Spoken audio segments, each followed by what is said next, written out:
And we are back. And tonight we are talking with Riverbend Paranormal. And the group we got tonight is Ricky and Josh and Shauna. Uh, T-Dog, that's Tim, Yeah. right? Okay. Yeah. And Jamie. So, guys, good to have you here tonight. Thanks for coming in with us here. And Thanks for having us. Thanks. hopefully we'll have a nice, fun talk tonight. Now, what I normally do is I start out with a very simple little question, and this is for viewers that don't know you or haven't seen your website or anything like that. So we'll start with Ricky, and we'll work our way to Jamie. What got you interested and started in the paranormal?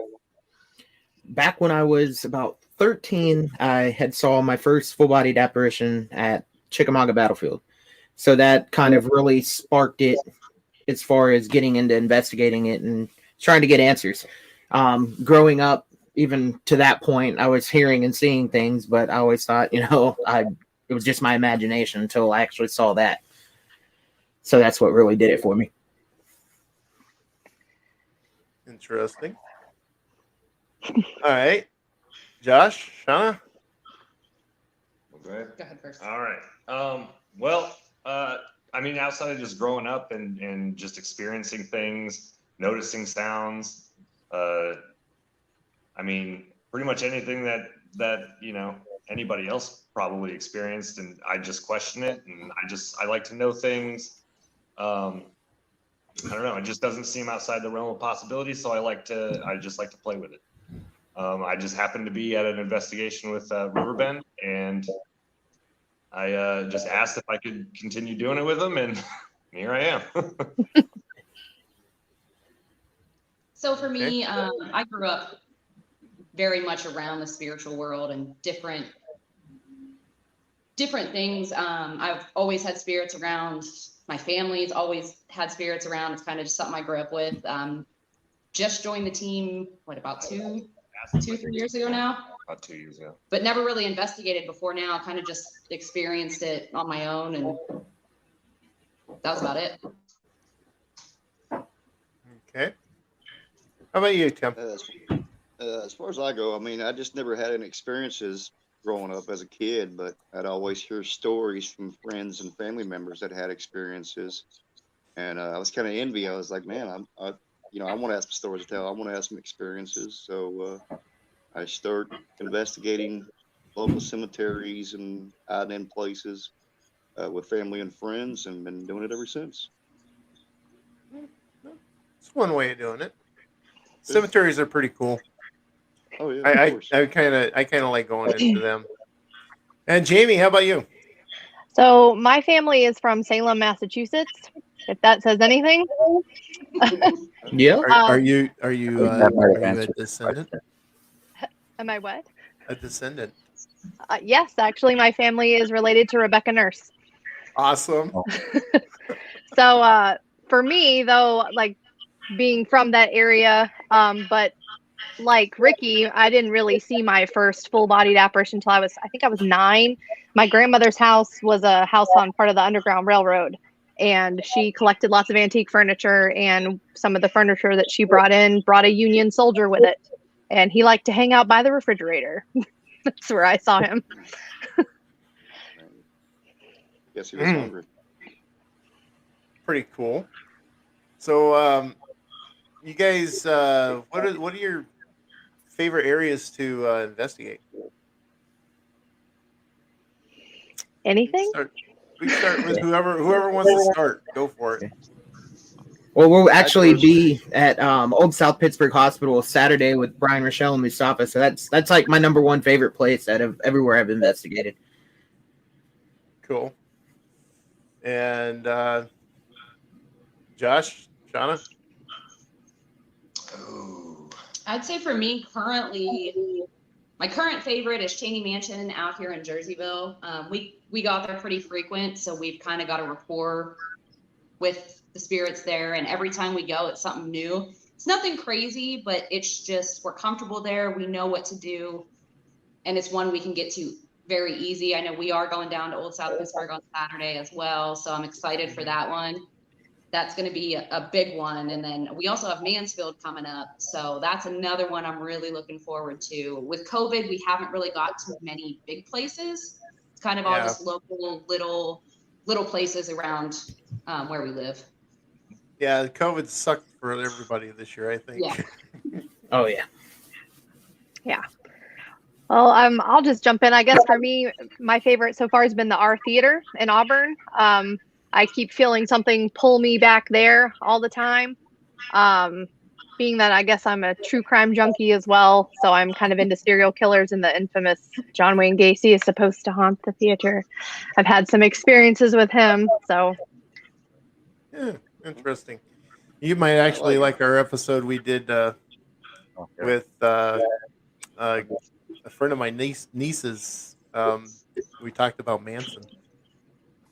Yes, he's quite fascinating as well.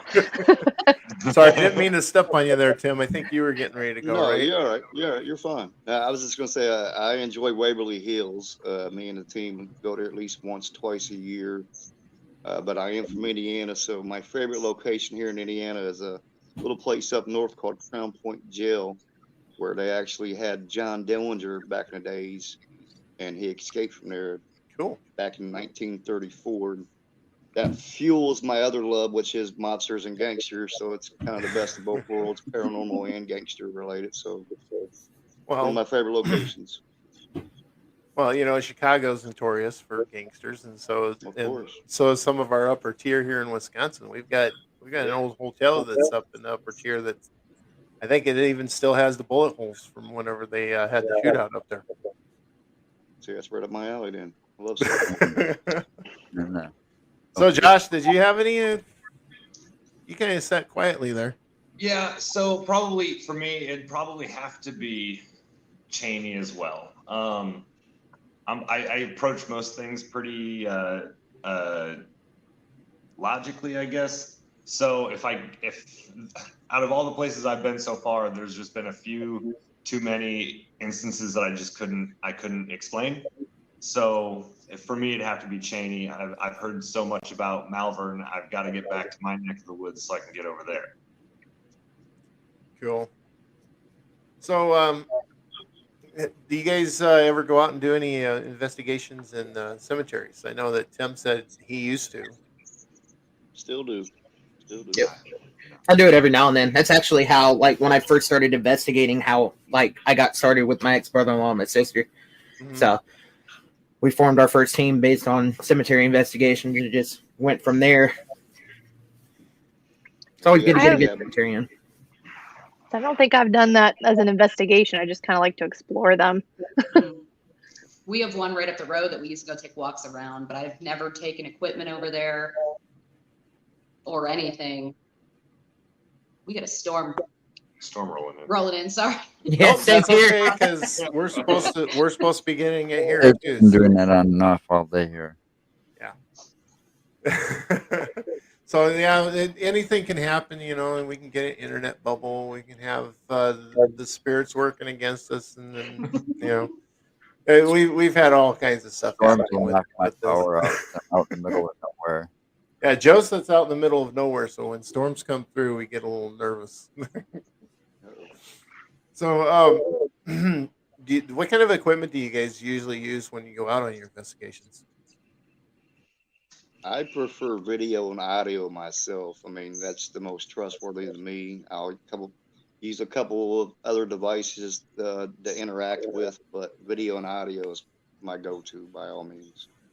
Same here. As far as audio is my number one go-to, but I always have my EDI meter and, of course, handheld camera just in case, you can pick up on something, catch something moving. But majority of the time, it's audio. I catch stuff on. For us, it's very much audio and video too. So we use Wise cameras for most locations we're at. Set those up in each room so we can get notifications when something happens. And then a big one that me and Jamie like, which some people don't really like it, we like to do the Estes method. So we use the SB7, blindfold ourselves, noise canceling headphones, and we get a lot of good stuff through that. But of course, you can't prove what we hear. So Right. I think a lot of it, me and Jamie, we can channel very well. So when we get an Estes, like we get a ton of stuff. Other people don't. So I think it's all just dependent on the person that gets in it. Other than that, we really don't use any fancy equipment. I mean, we've played with the binaural. That was fun, but it was just amplified audio. Mhm. Yeah. Well, I know. I just kind of wondering because I was reading on your website there that Jamie, you and Shauna are both sensitives, right? Yes. Yes. Yep. We're pretty So- sensitive to the EMF. So if we can feel energy yeah. shifts in the room, and Shauna gets pretty sick. I don't have that so much as an effect. I usually get the headaches and. Mhm. So I take it in some of your investigations, you guys came across some heavy EMF areas because I know that if I know for a fact that if electrical systems aren't grounded properly, they will shoot off a heavy amount of EMF. Yeah. And so if you guys ran across anything like that to where it's affected any of your equipment or even yourselves. So I know we did a private case when we first joined the team, and we were still kind of learning how, and that's kind of how I found out EMF, how I'm so sensitive to EMF. So we did this private location, someone's home, and we went down in the basement, and instantly within 5 minutes of me being down there, I felt like I was going to throw up. I had to leave, go outside. That's when they found out, Josh and one of our previous members, they got the equipment out, and I mean, EMF readers were pinging through the roof, and they'd essentially created a Faraday cage with, those bar neon lights, the Budweiser signs. Those things throw out so much EMF that they essentially made a cage where they were sitting in the middle of it, and it was frying their brains. And that's kind of how I learned how sensitive I am to it, and kind of how we kind of started realizing how much it can affect a person. Oh yeah. So that was, that was real world stuff. Yeah, pretty much maxed out all of our readers. They just kept on going, and then they just barred out.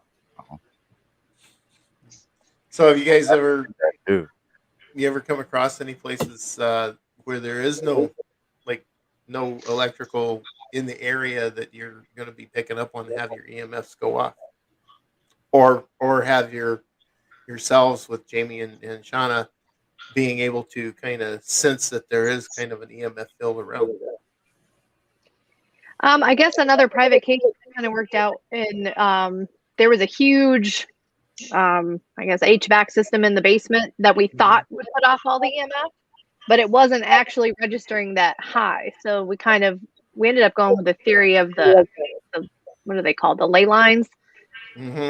So because Sean and I would just get nauseous and uneasy, and for me, I get very off kilter and the headaches, but all of our EMF detectors weren't really picking up anything strong. So, but that house also had a lot of clutter and a lot of things to put a lot of people at unease.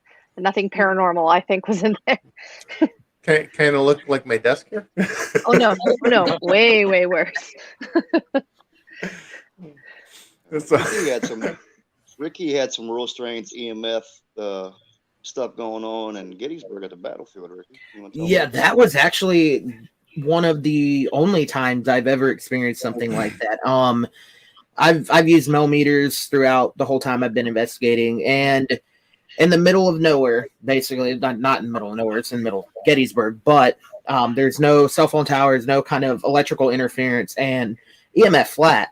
And we were getting spikes. I'm brand new batteries in these things too, by the way. 8.5, 7.5, real high EMF like triggers, and they weren't staying consistent though. It was like they were bursting. So they'd be there for like a second, and then they would be gone, and then it'd be another reading, and it'd be gone. And then, lo and behold, one of the craziest experiences. I'm not the only one that experienced this. The people that I was guesting with actually experienced, but we heard what sounded like a man crawling and grunting in pain, and it was right there in the wheat field area. So one of the bloodiest spots of that battle. So right. 30 seconds later, it sounded high pitched neighs that the horse do, like when they rear up. We heard that and like trotting, and here we are in the middle of Gettysburg at 9:30 at night, and it's pitch black out. So I can't explain that one. Well, That's awesome.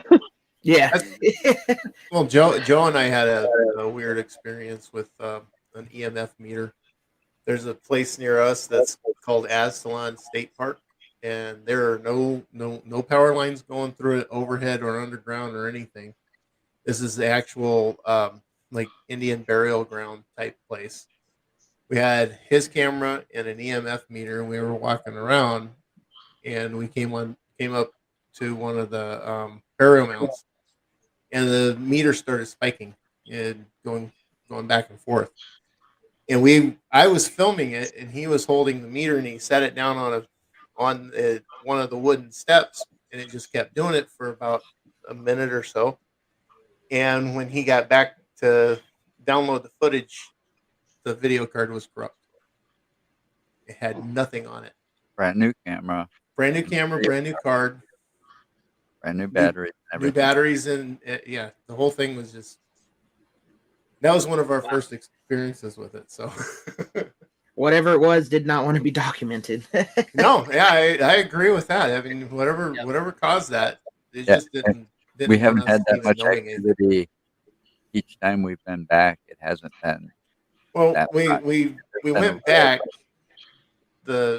after that, and I had my camera with me at that time, but really didn't get much of anything other than when we were walking one of the trails. I caught the glimpse of a shadow behind us, following us, and that was it.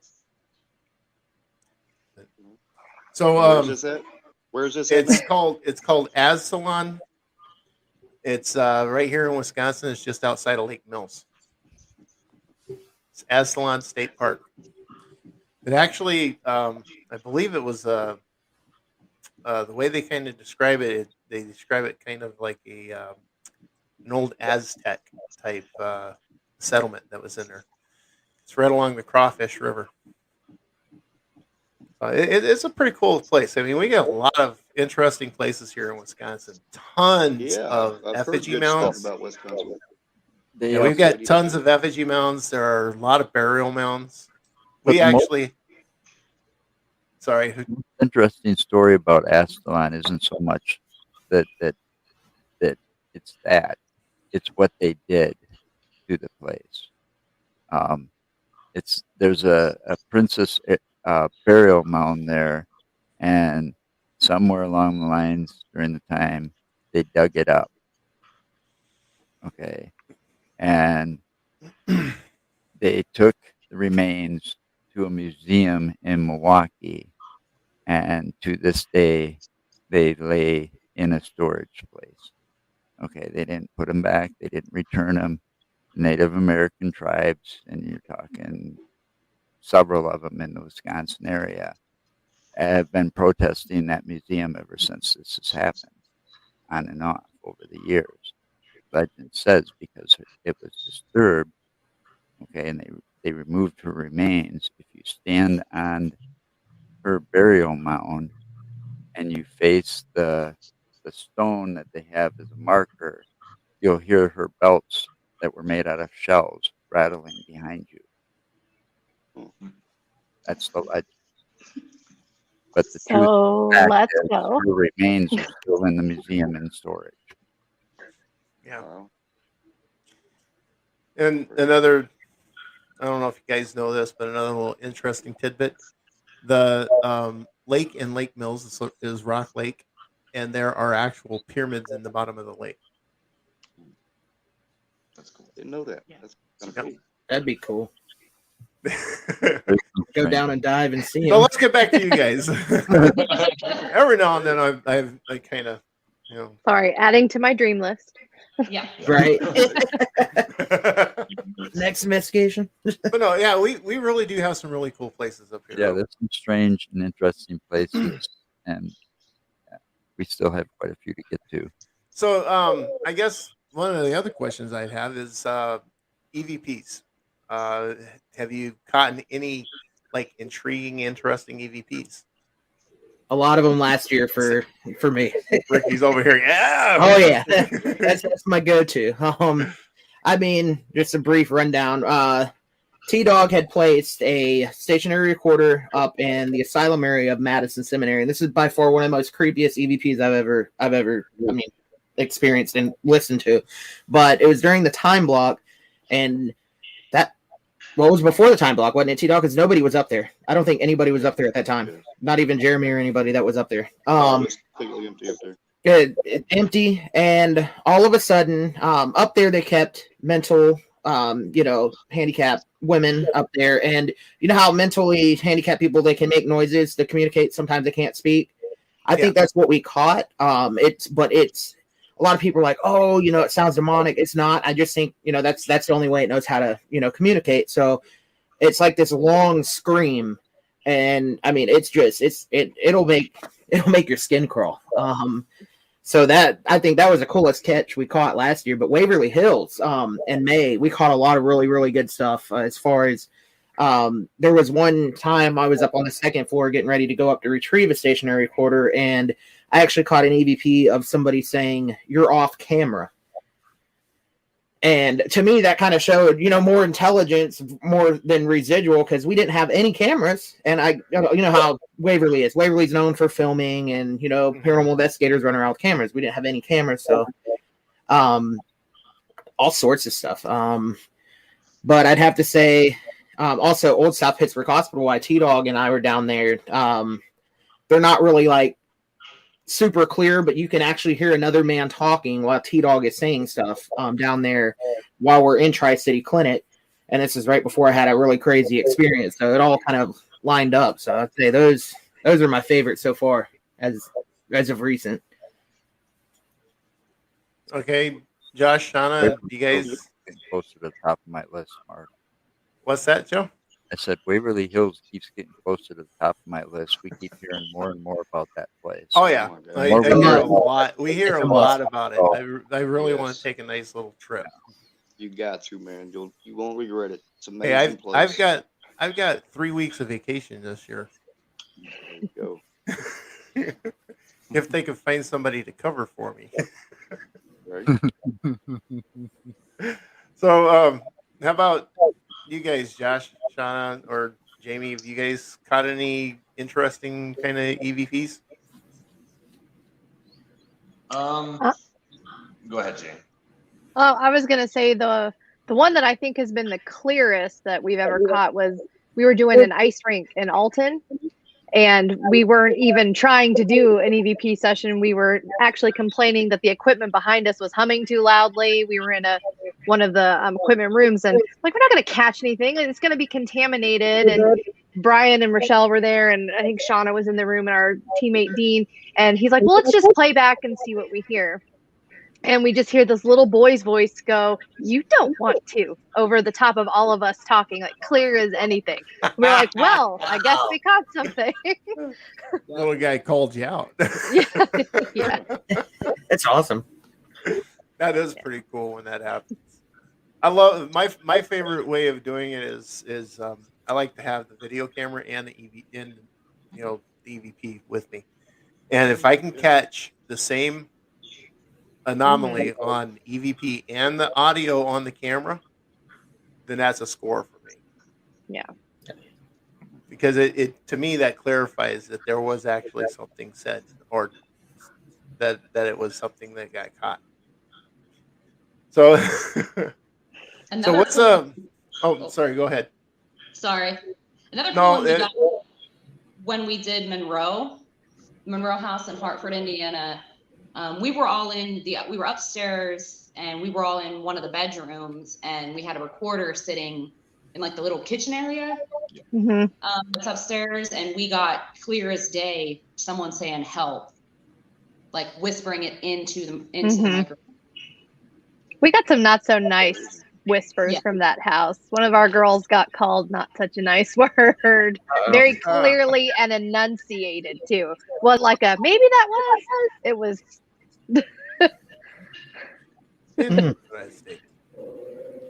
I got a good one out in Hartford City at Will at the Blackford County Jail. Me and a couple of teammates were up there, and we were in a female section of the jail, and the story goes that the female inmates were mistreated and raped and whatever. And we were up there in the female area just asking some general questions regarding to that. How were you treated? This and that. And out of nowhere, on playback after we get home, we didn't hear it at the moment, but there was a creepy female voice. I mean, it sounds like she was pissed and very intelligent. She replied to one of our questions, "Get out," and then paused for a second, then said, "Now." And it's Class A EVP. You can hear it clear as day. Creepy, one of the creepiest EVPs I've ever caught, and I've been doing this for almost 20 years, so it's pretty intense. Yeah, I remember the day you let me hear that. I was just like, "Holy crap!" It's pretty intense hearing it. And then that she paused and then said, "Now." That was, I was like, it was just amazing. And she's like, "Get out now." That is very pretty angry cool. woman. Yes, she was very angry that we were there in that area. See, I have a bad habit whenever I go out and do investigations. If I feel that like if we catch anything on a recording, and I've done this in the past, not pretty much recently, but I've caught stuff when I was younger and doing stuff like this. I've caught like the entities saying bad things towards the women in the group and everything. My bad habit, I actually confront them about it. I'll do what I can to draw them out and confront them.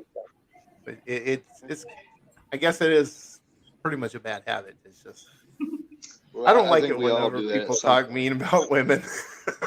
right? It's a natural defense, to defend the females, I guess. Yeah. It is kind of.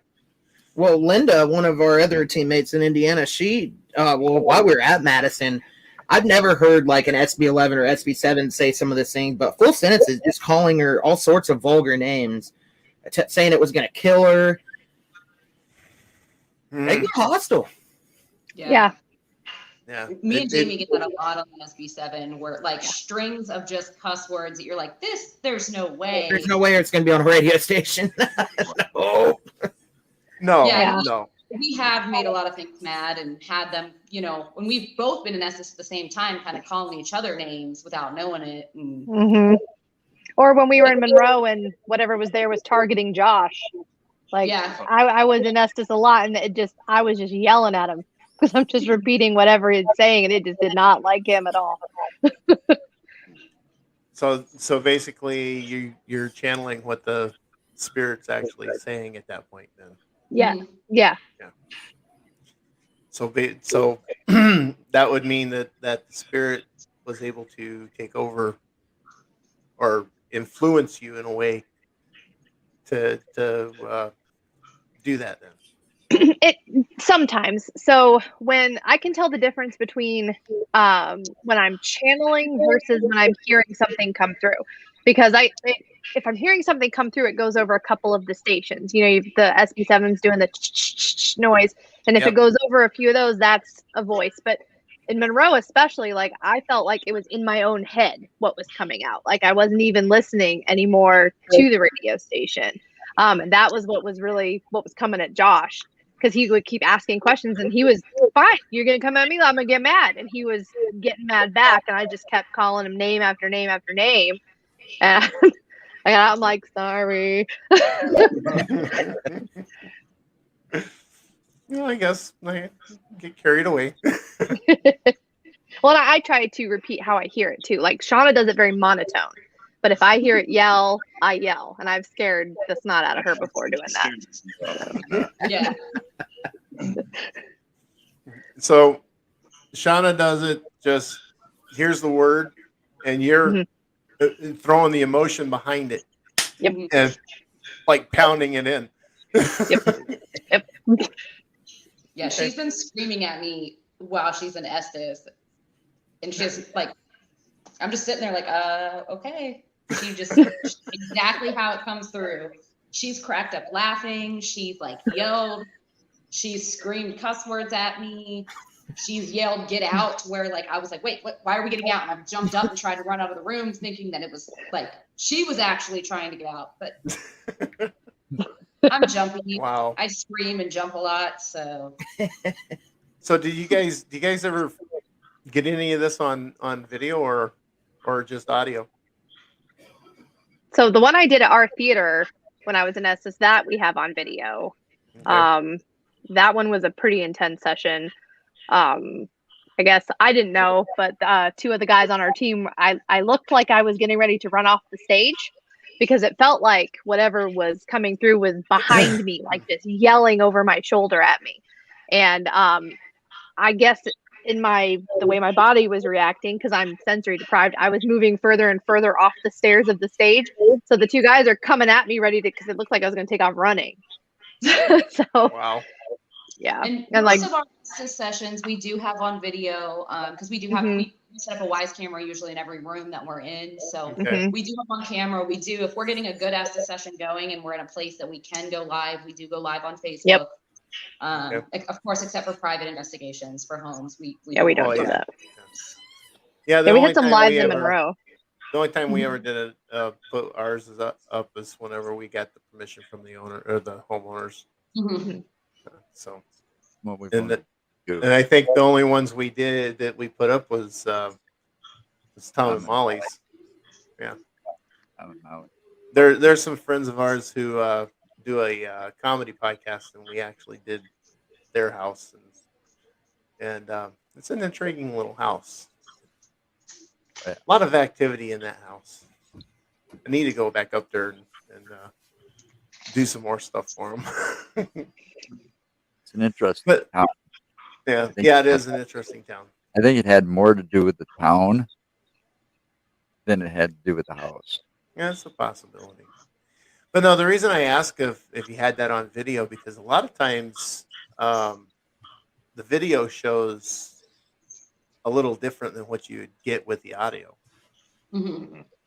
So that shows a little more. I guess you'd probably say a little more convincing, or it shows the emotion more than what you would hear in the audio. Shows the intensity of the situation. Right. So is that something you guys? So you do pretty much try to document everything that way, then, right? Mm-hmm. As much as possible, anyway. Yeah, I'm a big note taker. So as we're going through, if something happens, I either have my phone and I'll take a note about the time, what's happening, or even notebook paper. I'll take it down so that we can have the video, the audio, and then that person, whoever's had it, we also know what they felt, and we try to piece it all together. Right. Try to match it all up on the can. Yeah. Yep. So have you guys had any like interesting video, like apparitions show up, or any kind of movement of objects or anything like that on video?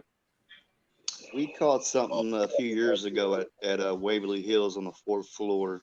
It was a stage camera, and it appears to be, and a lot of people thought it looked like a child on a tricycle coming from one side of the hallway and crossing the hallway.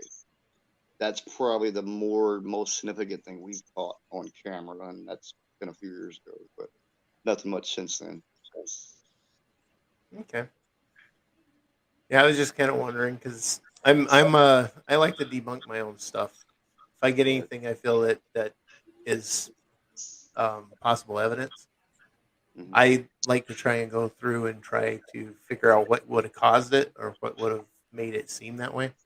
Mm-hmm. Got to. And a lot of times I try to recreate it and see if it does anything different. Right. So is that something that you would do, or? Oh, of course. Yeah, I mean, if we have the opportunity to get back at that location to try to recreate the same thing, but unfortunately, sometimes like Waverly Hills is not like we can just go back there the next day and say, "Hey, did we come?" Yeah, but Waverly Hills has such a reputation that everything's different no matter what time of the day you're there. But we as well, we try to debunk as much as we can. And if you see something, if we are posting some kind of evidence, then we've done everything we could to debunk it and try to rule it out as whatever before we even, put it out there for everybody to see. And we rarely do you see us put evidence out. That's how much we do debunk and try to Okay. discredit stuff before putting it out there. And Right, we are yeah. definitely the same way. So Josh is very, like you said, he's very logic. Everything has a reason. So anything that happens, Mhm. if me and Jamie are like, oh my God, did you see this? Did you feel it? Josh is like, the AC turned on, or, so we're like emotion and feelings. Josh is like the very technical, by the book. I've got to test everything and I've got to do this. And he'll do it. If something happens, maybe first 5 minutes in there, if it takes him till the end of the night, he will try to debunk the entire time to try to figure out what it is. We were up in Ashmore Estates. We're doing just hosting a public event just there to, facilitate, what was going on. And I was outside with another member and we heard a scream. Well, actually with you as well. Yeah. And we heard a scream from inside. So Shauna naturally takes off running and I don't move. I was running inside. I wasn't Toward the scream. toward the storm. I was running toward You're running towards where the activity is. And I stood there thinking like, okay, well, I hear laughing as well. So like someone's not hurt. So like someone probably just got spooked. Well, Shauna comes downstairs and says, you have to go see this video. So I went upstairs and they showed it to me. Basically there's a girl and her father that were upstairs just, doing their thing. And I guess she had her cello up there and was just like, well, the story goes, there's some kids on this floor. So maybe if I play music, they'll start doing stuff or something will happen. And they'd set up like blocks on the piano. And she starts not but maybe 30 seconds, maybe 30 seconds. The blocks just tip over as if they've got like a rod driven through them. They all move in unison. It's kind of nuts. So I was like, okay, well, vibrations, we'll see what we can't figure out. I did all but I hit that. I had to basically almost break the piano to get those things to budge. I was like, I don't think a little bit of vibration in the air was enough to walk these things off. And even still, they were at an angle. So, right. That's been the only piece of evidence I think that we've got on video that I couldn't recreate it. There was no way. I just have no explanation for it. I like stuff like that. Yeah, and that's a pretty solid piano there too at Ashmore Estates Right. on that. Yeah, Right. It is. It's a huge piano. So you did everything, including walking across the floor, seeing if there's any loose floorboards or anything like that. Well, yeah, we came back out a week later or so, and we turned on music next to it. We were jumping up and down. Jumped up and down. I tried stomping next to it. I tried moving stuff around it. We tried moving the piano. Yeah, tried moving the piano. What kind of piano was it, I guess? That would be another question. Oh, it's not a grand piano or roll top anything. piano. Yeah. Yeah. Tim, you know what Big, it is, huge. right? Yeah, it's a big, huge roll top piano. Okay. I mean, it's got to be every bit of 1,000 pounds. Oh yeah. Yeah. Those things, It's huge. they're heavy. Yes, I've moved a few of them, throughout my years. They're I hit check the thing and they just weeble wobble. They didn't do anything. That's it. Yeah. And the way they were stacked pretty decently, or They were stacked perfectly going up, based on what I could see in the video. okay, But the way that they were sitting was actually at like they were walking uphill, because the covering for the keys was raised a little bit. So you would think that if vibration did start to, I guess, affect it. If it was vibration, it would have fell this way. It fell, all of them, 4 blocks fell completely this way. Right. So they would have had to walk uphill for vibrations to walk them, and that's fine. But the fall pattern didn't make sense to me. Now, granted, I don't have a PhD in physics or anything. So, maybe it's one of those things that I just don't get it, and that's totally normal. But as of right now, it doesn't make sense to me. Oh, that I love it whenever there's that kind of evidence out there. It is so cool. Because it just to me it solidifies that everything is real. That what we're trying to accomplish with what we do with the investigations and catching evidence and stuff. It shows that the that the paranormal and the metaphysical are real Mhm. or is real. Or at least can't be dismissed. True, Yes. true. Exactly. So there has to be something there. There's way too many people that is experiencing things that there has to be. There absolutely has to be something there. I don't think everybody's going insane, are we? Not as You COVID never is. know. Slowly. Yeah, the quarantine made me go insane. Oh God, yeah. But see, Having fever so bad. I don't know about you. Well, Josh and Shauna and Jamie, you guys probably didn't get to quarantine much, did you?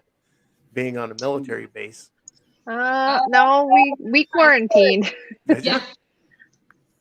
Yeah, there was a lot of working from home. Like I'm still teleworking. A lot of people are half shifts. They go on 1 week, telework the other week, just to try to not create such a big footprint so people aren't taken out by Right. COVID. Um, See, I didn't get to quarantine. I'm considered an essential worker because I deliver dry ice. Mm.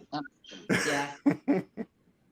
If anything So- would have popped off, I would have been considered essential, but nothing Yeah. did. So.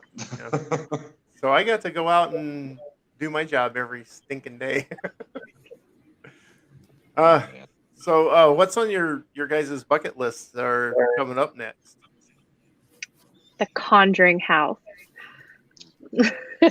Yeah, I like that place. I want to go so bad. Yeah. That or Let's see, Pravonia that's Island. Conjuring House. Let's see, that's down in Roanoke, Rhode Island. Rhode Island. Okay. Mhm. So I know Yeah, that's- coming up, so we've got the Old South Pittsburgh Hospital this weekend. Okay. The following weekend, we're joining some other groups, a few of us, and going to Mansfield. For us, the Illinois folk, we also have another private case coming up during the week. Can't talk too much about it right now. We'll see what happens after. Mhm. You know, we're joining the Indiana team for Waverly in May. Yep, May 27th. Yep. Yep. And then Monroe in June for us. Monroe in June. Yep, we are going back to Monroe in June. And that's kind of all I think we have on the books right now, but You know, my Well, we- husband went to a doctor's appointment and potentially got us a client. He came back and was like, so this lady said, It's always awesome. People know what you do, and they're like, "Hey, I got Yeah. something for you." Well, that's kind of what's happening with us on Saturday. We're going to meet up with the owners of a Irish pub over in Watertown where Joe lives, and that all came about because I got talking with a woman when I went and got my cell phone. Right. She knew the owners of the place, and then Joe went and got an upgrade and talked to the same lady. What a coincidence! And then I made a phone call to the bar. Yeah, so then he made a phone call. The place is But- pretty interesting. It's a 3-story building, and I think, if I remember right, she said that it used to be like a dance hall in there I on the don't know. 3rd floor and something else.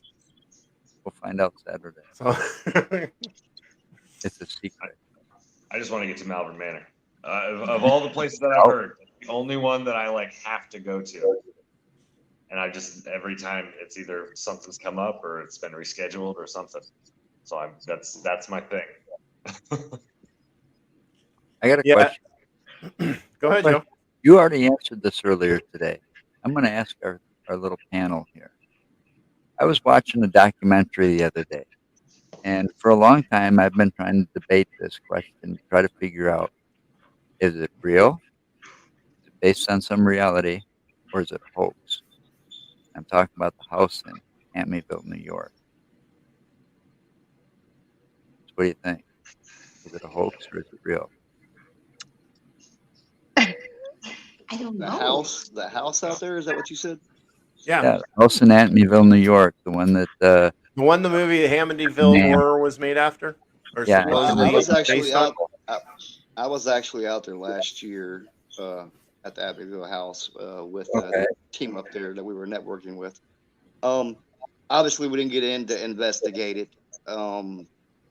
but they did multiple investigations there throughout the years, and I mean, yeah, there's a crazy story to it, and the story is obviously true, but from their experiences there, I would say no, that it's not haunted. We spent a little time on the lake side of it, behind the house one night, doing some EVP work. I mean, obviously we're outside, but we really didn't get anything significant. I mean, it's more peaceful than anything. The one time I was out there and had the opportunity to go check out the house, not going in, but it's pretty peaceful to me. I wouldn't say it's haunted. That's just my opinion. My opinion only goes so far. Well, the reason I was asking is because I remember a long time ago hearing stories that, it came out that it was all a hoax, for 15 minutes of fame, and you're Right. talking back in the 70s. And back in the 70s, a lot of things were easy to hoax and get away with because the technology wasn't quite what it is today, of course.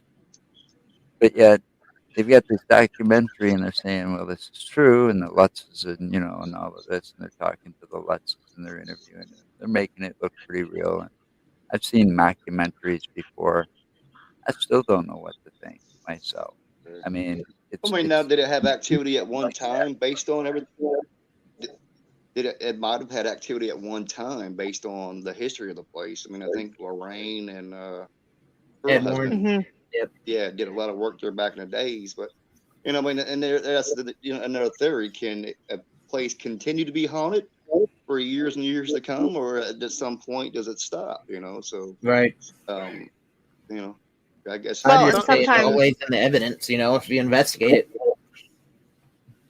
Yeah, well, and sometimes when something so heavy happens there, people, when they go in, whether they know fully the story or not, this happened here, and it, exactly the right. mind plays a trick on you. Yeah. You can create your own paranormal activity. Of Yeah, course. actually, yes. That's one of the things that why I don't like some of the places like that are really hugely publicized. To me, that would just reason that's been based on that house over the years. It would mess you up. You expect to see stuff.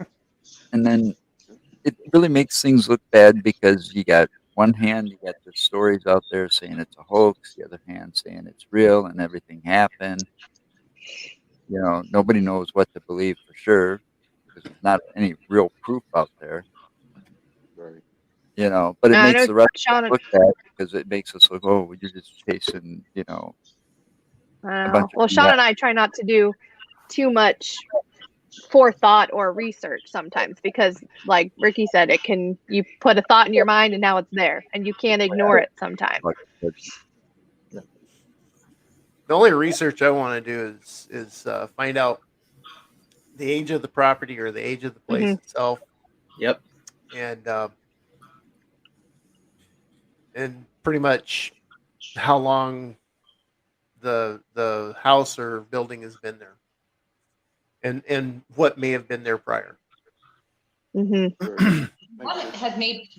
has been there prior is probably even the more important part, because a lot of the times, a lot of what I've seen, it's not the actual building that's haunted, it's the land, and something happened years ago. Yeah. The ice rink we did. Right.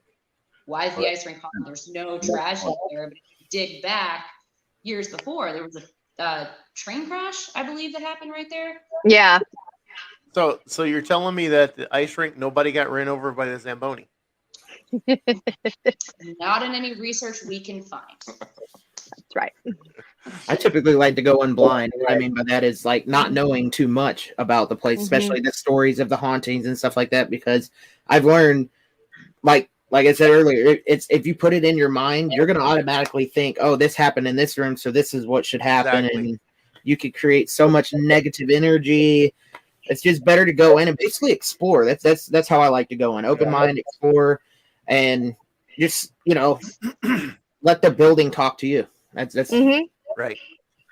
Well, Yeah, most of what we start to get is when we're just messing around, talking to each other about something, and then we're like, wait a minute, something's starting to happen.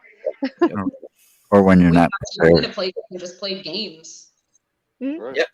Because they get, if you look at the big locations like Waverly Hills and all the places, that have been on TV and the thousands of people that go through there in the year, they're asking the same questions every night.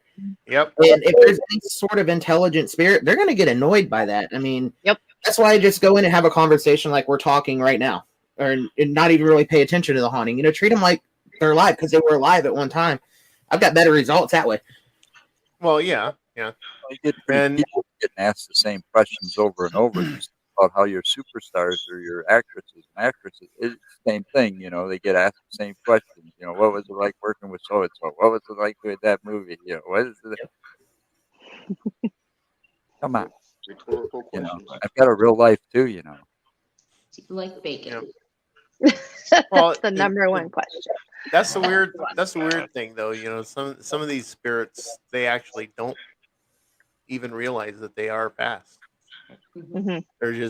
And so if they're seeing different people each day and they get the same exact question asked to them, I can see where they get annoyed. But then again, like Shauna was saying earlier, it could be the land that has the activity that's attached to it. It could be the building that has the activity attached to it, and it could also be something in the building that has the activity attached to it. Like the Annabelle doll Mhm. that the Warrens have. Now, here's a question for you: would any one of you touch that doll or hold that doll? No, Jamie would. I'm with her, by the way.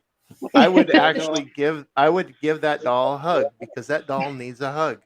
I'm like of the mind of like, I don't think anything would happen, but like, what if? What if? Exactly. What if? That 1%, it would be my bad luck. I'm with you. No, seriously. I don't know. Is it a demonic spirit that actually inhabits that doll, or allegedly inhabits that doll, or is it just an It's a angry grumpy spirit? person sick of people talking to it, so it's grumpy. Well, if it's a grumpy That's- dude, you that's got what stuck I- in it. You got That's- People stuck. hold meters in front of his face. It's like But that's why I said that. I would give that doll a hug, It TLC, needs tender a love and hug. care. kind of like Robert the doll. Now, Now, Would I don't know that I any would of try to you- hug Robert the doll. would any of you Done touch that it? with a Chucky doll? What's I that, Joe? mean, Would you have done that with a Chucky doll? Giving it a hug? What's wrong with the I'd Chucky take the doll? Chucky doll. Straight up field goal kick the Chucky doll. My sister scared me of that when I was a kid. I don't like dolls because of it. We had a good guy doll when we were kids, and my dad used to Mhm. torture us with it. So any dolls, I'm just no. I'm the same way. I got one. Proves it dies. Yeah. Was it that doll island? Like that's like my No. nightmare. I wouldn't go there. That is down in Mexico, actually. Just stay there. Josh Gates and his crew, when they were doing Expedition Unknown, or no, it wasn't that one. It was another one that he was doing. No, it was still one of Josh Gates' things. Well, it was one of Josh Gates' things, but I don't remember if it was Expedition Unknown or something, or the other one he was doing. But him and his crew went down there, and there's this metal shed that sits on that island. Yeah, and he took a doll for And and that was one of the things. You're supposed to take a doll with you if you're going to visit that island, because you have to put that doll on that island. It's a sacrifice. It's an offering. not a Yeah. do you sacrifice, accept it's this an doll? Take the doll, not me. Well, the legend goes that a little girl drowned in the water near off the island, and that she loves dolls. It was her doll that fell in, so that's why the dolls are there. Oh, it's a sort of sign People- of respect. Right? Yeah, a sign of respect and also a gift to her. Oh, So So he did that his entire life basically from that point on, didn't he? Collecting dolls for her. it was just I'm not sure about that, but I know that the island itself is just full of these dolls, one person. and then supposedly they down caught one of the dolls move on its own and close its eyes, which is That's- That's That's like the room at Cheney Mansion in the little kids' room with the dolls that are on the bed. And you walk in, and I'm just every time I'm like, Josh, look at it. It's gonna look at you. Those dolls make me scream. The creepy old like antique ones. My sister, she used to collect Yeah. them. So I fell asleep in her room one day, and she had them sitting on a balcony. Well, long story short, nothing paranormal, but gravity got a hold of one of them, and it dropped on the bed. That did it for me. I was done with dolls at that point. We What did the a heck private is case. it? What is it about dolls that freak everybody out? They Because look like people. they look at you all the time. Whatever. It doesn't matter what angle you're at. They're watching. That's the thing I can remember the most. That and Chucky running around with the knife, and my sister's like, "Chucky's gonna get you, Ricky." That was a great movie, though. What's the thing? those Why are people scared of AI? Or like What's not that? AI, but like cyborgs or whatever, because they look like people, but they move unnaturally and stuff like that. Like so Mm. naturally. Well, it's put that off. John C. Yeah, so like You know. I think that's what it is. I think dolls look enough like people to where you're like, yeah, like That's suspicious. stop. Well, we did a private case where the lady collected dolls, and Sean and I went back a couple weeks ago, and there was a new one in the window waiting for us. Staring at us, taking our souls. I know she changes them out every season. Oh, Well, there is one little legend about dolls that I've heard that witches love dolls because they can trap the souls of the person inside of them. yeah. Maybe that's why people are afraid. Maybe that's what freaks them out about the dolls so much. I mean, it doesn't have to be a doll though. Like you could wrap it into anything.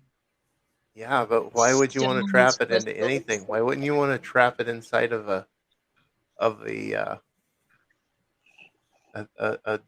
vessel that looks like them?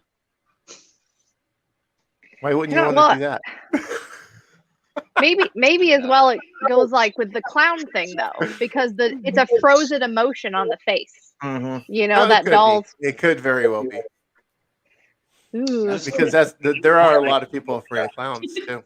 I know. Yeah, I know. I have a niece that has a very bad phobia of clowns.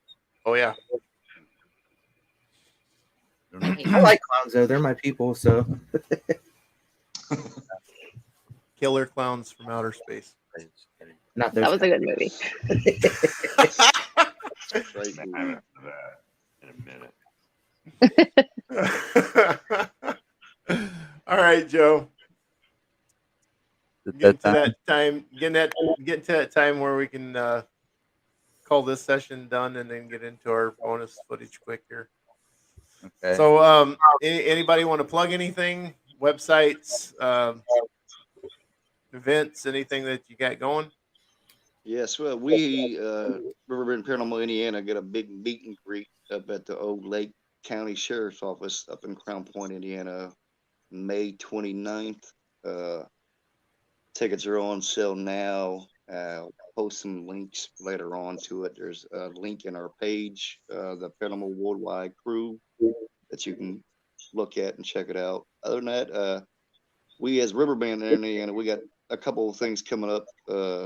OSPH this weekend, Waverly Hills. We'll be going to get a few of us will be going to Gettysburg in August for the Battlefield Gettysburg Bash. And I believe some of the Riverband team members will be in Dallas in August for the Dallas Paracon as well. Yep. So those are a few things that we got coming up. I believe that And Texas thing is Natalie. yeah, Natalie Jones is the one that Yes. That- put that Natalie together. Jones. She's also behind Paraflix. Right. Yes. Yeah. Mm. So, Jamie, Shauna, Josh, anything you guys want to plug? I don't. If you're on I don't think Facebook, you can join our group, Riverbend Paranormal. We're all on there. That's where we go live to. We also have a business page where we can go live as well. If you want to keep up with us, see what we're doing, see any events we have coming up, You know, right now I Okay. don't think we have anything public other than the Old South Pittsburgh on Saturday. But just watch Mhm. on Facebook, and we'll post anything we're doing up on there. All right, cool. Joseph? Oh, we don't have a guest for Friday yet. Working on it. Next Friday, I want to plug this one for next Friday, anyways, because we've got that thing where it's we've got some guests. I'm trying to get to her name. Yeah, not this Friday. No, it's next Friday. It's April 16th. We're gonna have a lady, Alex Wilkinson, from Paranormal Kicks Cancer. Yeah, no, Alex. It'll be a really good one. So I'll be putting something more out about that on Monday, and then don't forget to check out our website, utterlyinsaneproductions.com, for all your links to our shows, stuff we're doing, keep you updated, and don't forget to use the link there and subscribe to Paraflex, where you'll find us and a hell of a lot more of paranormal stuff. Yep. Awesome. That link is up there now that you put it in there. Yeah, it's right on the main Okay. page. Obviously, you weren't paying attention very well later. All right, till What, next time. after? Till next time, stay safe. Anything's possible. Sure. We are